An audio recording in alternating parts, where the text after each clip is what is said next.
What's up, everyone? Welcome to the NBA Pick and Pod. My name's Dawson Shine, and I'm your host. And last night, the NBA Finals kicked off finally. Golden State Warriors versus Cleveland Cavaliers in Game 1 in Oakland. And the Warriors won this game 104-89. But they didn't win this in a way that you would think would lead to a blowout. No, this game was very odd. Let's go with that. So first off, I'm going to list a couple of things that you probably would not expect to see in a Cavaliers blowout loss. First, Kyrie Irving had 26 points and 4 assists. Cool. Kevin Love, 17 points, 13 rebounds. LeBron James, 23 points, 12 rebounds, 9 assists. 1 assist away from a triple-double. That seems pretty great, right? And on the other side, Stephen Curry, 11 points on 4 of 15 shooting, 5 turnovers. Also, Klay Thompson, 9 points. 9 points. 4 of 12 shooting, 1 of 5 from 3. Yeah, both of them combined for 20 points. And yet, Golden State Warriors won by 15 points in Game 1 of the NBA Finals. How the hell did that happen?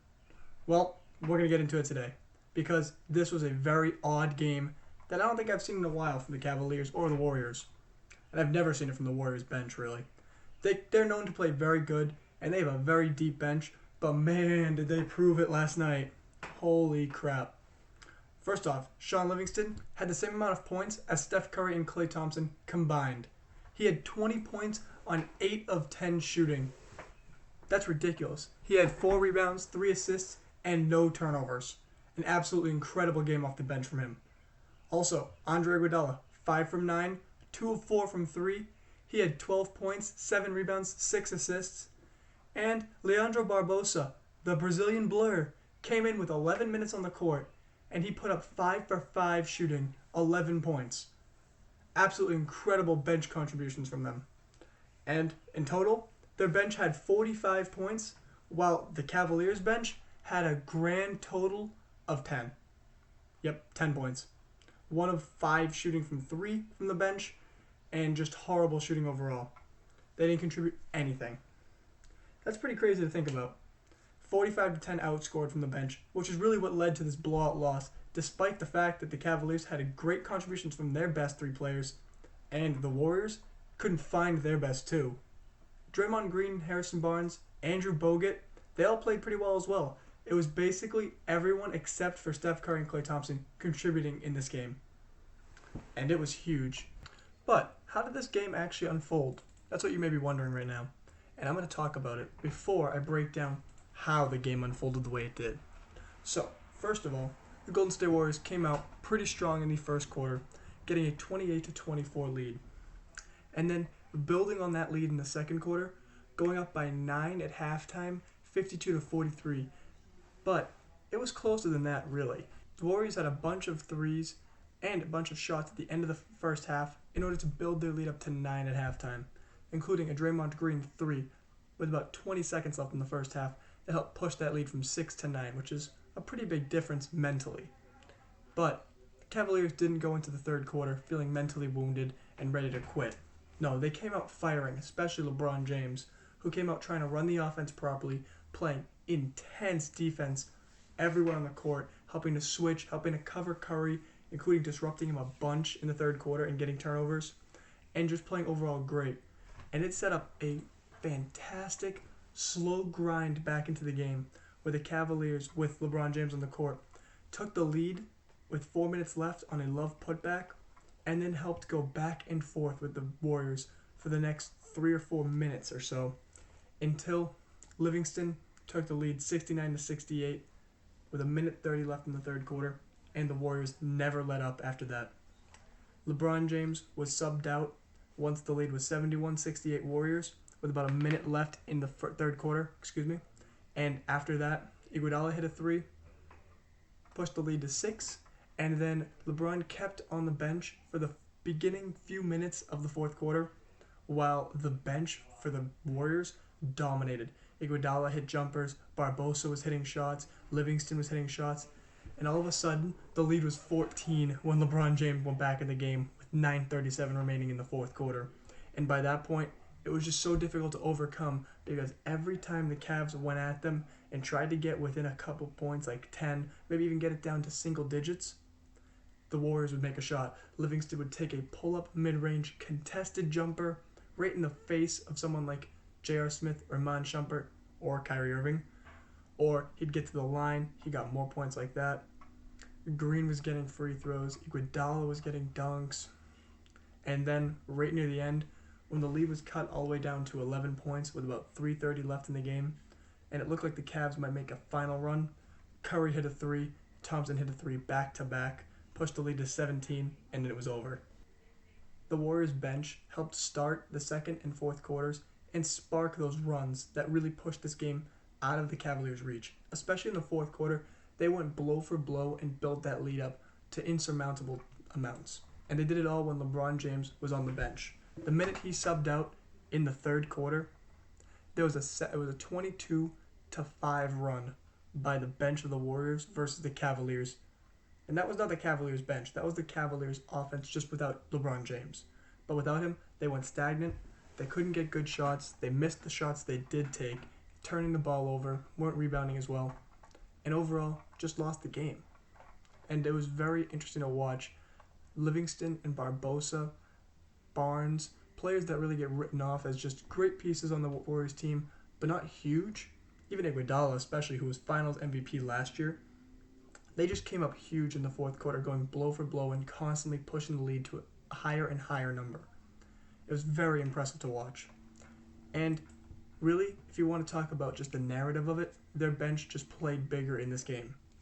But I also want to talk about what technically happened on the defensive and offensive ends for both teams. And so if you aren't really interested in the technical aspects of the basketball game, you may want to tune out after this and join in next time for Game 2, which I can't wait for on Sunday. But if you're interested in seeing how the Warriors actually beat the Cavaliers, especially on the offensive end, then stay tuned for this next part because it's going to be very, very informative, hopefully. To begin, I'm going to talk about how the Warriors took advantage of the Cavaliers' defense. Because as we know, the Cavaliers have a couple of problems on defense. I talked about it already with the last episode when I analyzed the pick-and-roll defense they would play this series. Well, they've somehow neutralized that, and I'll explain that in a second. But their main problems, as I focused on, were Kevin Love and Kyrie Irving, who both really can't play defense that well. Especially Kyrie Irving was awful. He was so open and exposed in this game because he was abused off the ball. He continued to get blown by on backdoor cuts.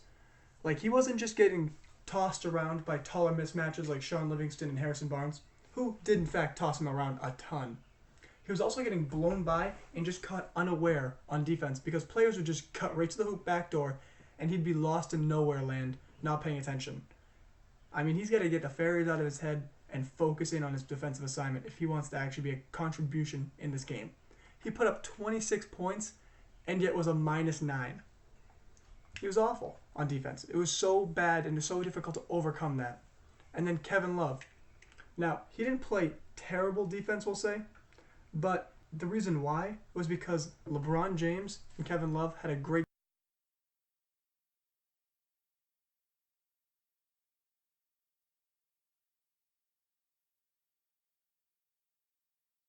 defensive plan created by Tyronn Lue. This coach for the Cavaliers deserves a lot of credit for what he thought would be a great idea. And this was having LeBron and Kevin Love switch preemptively on the back line, on the baseline, when every time that Love's man would be called for a pick to come up and set a pick for Steph Curry or anyone else, LeBron would actually switch onto Love's man consistently so that LeBron would be the one that's picking up Steph Curry, because we know LeBron can actually do that. He wanted to get switched onto Steph Curry, just like KD in the last series tried to do the same thing and disrupt Curry's shooting, which worked really well actually. So every time Golden State wanted to get the roll guy, the roll man in a pick and roll, into position, LeBron would always switch on to Love's assignment. He'd switch on to him and try and actually be the defender for the roll. And this worked really well on limiting the pick and roll. It really did. Also, since it wasn't Kevin Love that was the roll defender, LeBron could actually switch onto Steph Curry and they could switch on the pick and rolls, which really limited it, which is what I predicted in the last episode would be the best way to defend it, finding a way to switch. And they did. But Golden State had to run a lot of double screens or try and rescreen in order to get Love as the primary defender in the pick and roll. and they really couldn't do it that well. But when it did work, it led to a lot of easy buckets because he really is too slow to defend. However, overall, Tyronn Lue's game plan was very, very successful, including a couple times like in the third quarter when Golden State just could not get anything going and they had 3 straight possessions where LeBron was disrupting the pick and roll. But, as I said, Kyrie Irving was completely caught off guard in this game.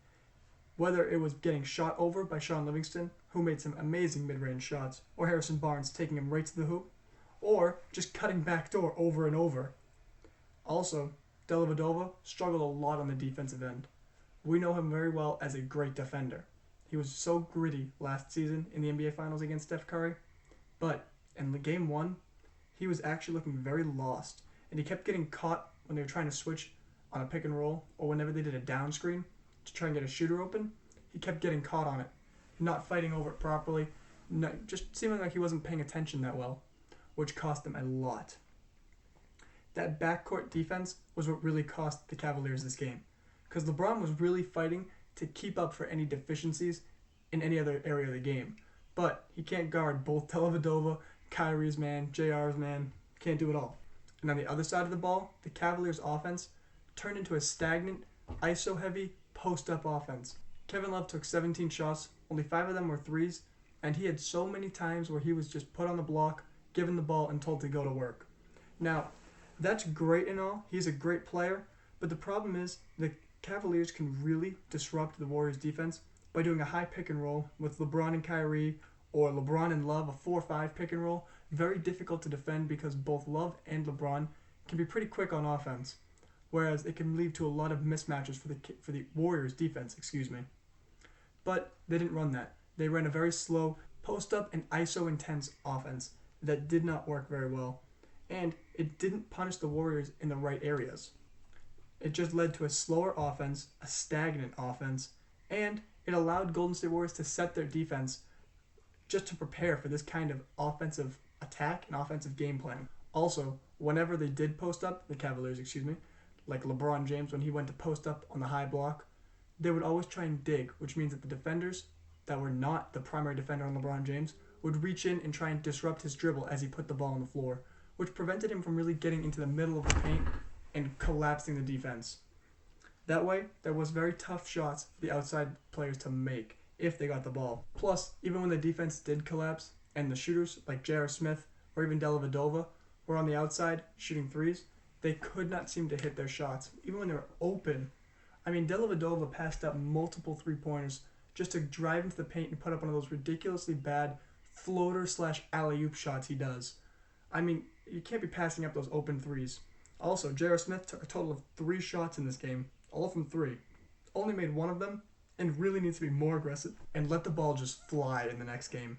Because if he can get going, it's going to open up the Cavaliers' offense so much and just allow for proper spacing.